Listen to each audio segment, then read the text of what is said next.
ഒരുപാട് പേര് എന്നെ മലയാളത്തിൽ റിജക്ട് ചെയ്തിരുന്നു. എനിക്ക് അഭിനയിക്കാൻ അറിയില്ലെന്ന് പറഞ്ഞിരുന്നു. ഒരുപാട് ട്രോളുകളൊക്കെ ആയിട്ട് വാങ്ങി. ചിന്താമണി കൊലക്കേസ്, നമ്മുടെ തെങ്കാശിപ്പട്ടണം, അതുപോലെ സമ്മർ ഇൻ ബെത്ലഹേം എന്നീ പറഞ്ഞ അടിപൊളി സിനിമകളൊക്കെ കണ്ട് വലിയൊരു ഫാനായിട്ടുള്ള എന്നെ പിടിച്ച് ഈ സിംഹത്തിന്റെ മുന്നിൽ കൊണ്ടിട്ടതിന് വലിയ വലിയ വലിയ താങ്ക്സ്. അങ്ങനെയൊന്നുമില്ല, അത് താൻ പിന്നെ എൻ്റെ അടുത്ത് സംസാരിച്ചാൽ മതി. ട്രോളിക്കോളൂ, പക്ഷെ കൊല്ലരുത്, അത്രേ ഉള്ളൂ. എനിക്കറിയായിരുന്നു, അവിടെ ഇരുന്ന് ഞാൻ കണ്ടപ്പോൾ തന്നെ വിചാരിച്ചു ഇപ്പൊ പറയും ഞാൻ വിചാരിച്ചു. അങ്ങനെയല്ല, പണ്ട് മലയാളം ഒന്നും ഇങ്ങനെയല്ലായിരുന്നു കേട്ടോ. പണ്ട് നല്ല മലയാളമായിരുന്നു. ഇപ്പോഴും എന്റെ മലയാളത്തിന് വലിയ പ്രശ്നമൊന്നുമില്ല. ഞാൻ മര്യാദയോടുകൂടി സംസാരിക്കാൻ ശ്രമിക്കുന്നത് മാത്രം. എല്ലാവർക്കും നമസ്കാരം. പറഞ്ഞതുപോലെ കുറച്ച് നാൾക്ക് ശേഷം ഞാൻ മലയാളത്തിൽ ചെയ്ത ഒരു സിനിമയാണ് JSK. എനിക്ക് ഇഷ്ടപ്പെടുന്ന സബ്ജക്റ്റ് മാത്രമേ ഇനി മലയാളത്തിൽ ചെയ്യുള്ളൂ എന്ന് വിചാരിച്ചിരിക്കുന്ന സമയത്ത് ലോക്ക്ഡൗൺ കഴിഞ്ഞ ഉടനെ എൻ്റെ അടുത്ത് വന്ന one of the first subjects ആയിരുന്നു JSK.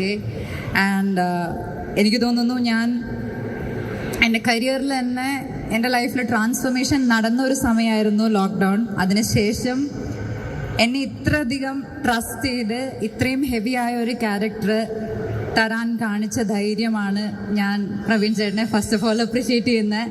കാരണം ഒരുപാട് പേര് എന്നെ മലയാളത്തിൽ റിജക്ട് ചെയ്തിരുന്നു. എനിക്ക് അഭിനയിക്കാൻ അറിയില്ലെന്ന് പറഞ്ഞിരുന്നു. ഒരുപാട് ട്രോളുകളൊക്കെ ആയിട്ട് വാങ്ങി. പക്ഷെ അതൊക്കെ ഇരുന്നാലും ശരി, ജാനകി JSK എന്ന് പറഞ്ഞ ഈ സിനിമയിലെ ജാനകി ആവാനായിട്ട് എന്നെ വിശ്വസിച്ചതിന് ഒരുപാട് താങ്ക്സ്. ഈ ജേണിയിൽ ഒരുപാട് കഷ്ടപ്പെട്ട് ആണ് പ്രവീൺ ചേട്ടൻ ഇവിടെ വന്ന് നിൽക്കുന്നതെന്ന് എനിക്കറിയാം. പക്ഷേ this movie has a heart. ആ heart is Janaki, and that Janaki was created by you. And I am really happy ഇങ്ങനൊരു ദിവസം നമുക്കിവിടെ സെലിബ്രേറ്റ് ചെയ്യാൻ പറ്റിയെന്നുള്ളതിന്. Thank you so much, and you deserve the best.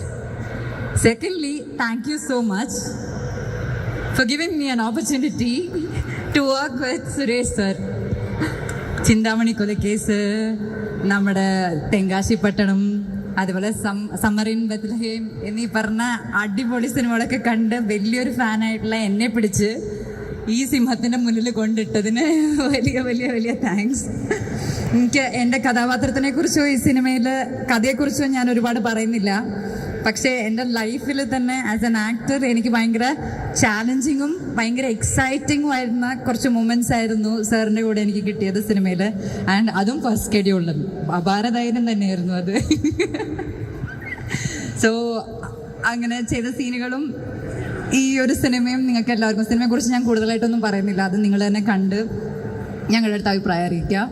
But ഒരുപാട് സന്തോഷം ഈ സിനിമയുടെ ഭാഗമാവാൻ കഴിഞ്ഞതിൽ.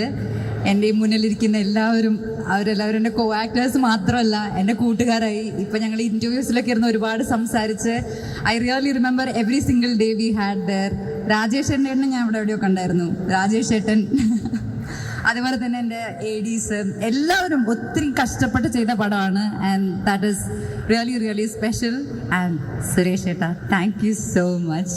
ഞാൻ ഇടയ്ക്കിടയ്ക്ക് ബോർ എക്സ്പ്രഷൻ ഇട്ടാലും എൻ്റെ കൂടെ നിന്ന് എന്നെ ഒരുപാട് ഇൻസ്പയർ ചെയ്തതിന് thank you so much. I really hope that we can work together again someday. And thank you all, lots of love. ഞാൻ ഒരുപാടായിട്ട് നീട്ടുന്നില്ല. Thank you to the entire audience for all the support. ഇനിയും support ചെയ്യണം. Okay, ട്രോളിക്കോളൂ, പക്ഷെ കൊല്ലരുത്, അത്രേ ഉള്ളൂ. ഇതിനെ ഞാനൊരു female centric film എന്ന് പറയില്ല. It revolves around A female character, A very strong female character. പക്ഷേ ഇത്രയും സ്ട്രെങ്ത് ഉള്ള ഒരു ക്യാരക്ടർ ഞാൻ ബാക്കിയുള്ള ഇൻഡസ്ട്രിയിലൊക്കെ വർക്ക് ചെയ്തല്ലോ, പക്ഷെ എന്നാലും എനിക്കത് കൊണ്ടുവന്ന് തന്നത്, ആ ധൈര്യം കാണിച്ചത് പ്രവീൺ ചേട്ടനാണ്. ആ ധൈര്യം തന്നെ എൻ്റെ ഏറ്റവും വലിയൊരു സക്സസ് ആയിട്ട് ഞാൻ കണക്കാക്കുന്നു. എവിടെയോ ആ ഒരു കഴിവുണ്ടെന്നോ അല്ലെങ്കിൽ ആ പൊട്ടൻഷ്യൽ ഉണ്ടെന്നോ ഒരാൾക്ക് തോന്നിയത് കൊണ്ടാണല്ലോ അതെനിക്ക് തന്നത്. അത് തന്നെ എൻ്റെ വലിയൊരു എന്നെ ആക്സെപ്റ്റ് ചെയ്തതുപോലെ എനിക്ക് തോന്നുന്നു. So now being this, I feel proud of myself. I feel thankful to everyone. എന്നെ ഇഷ്ടപ്പെട്ടവരും എന്നെ ഹേറ്റ് ചെയ്തവരൊക്കെ എന്നെ ഒരുപാട് സഹായിച്ചിട്ടുണ്ട് to be what I am today.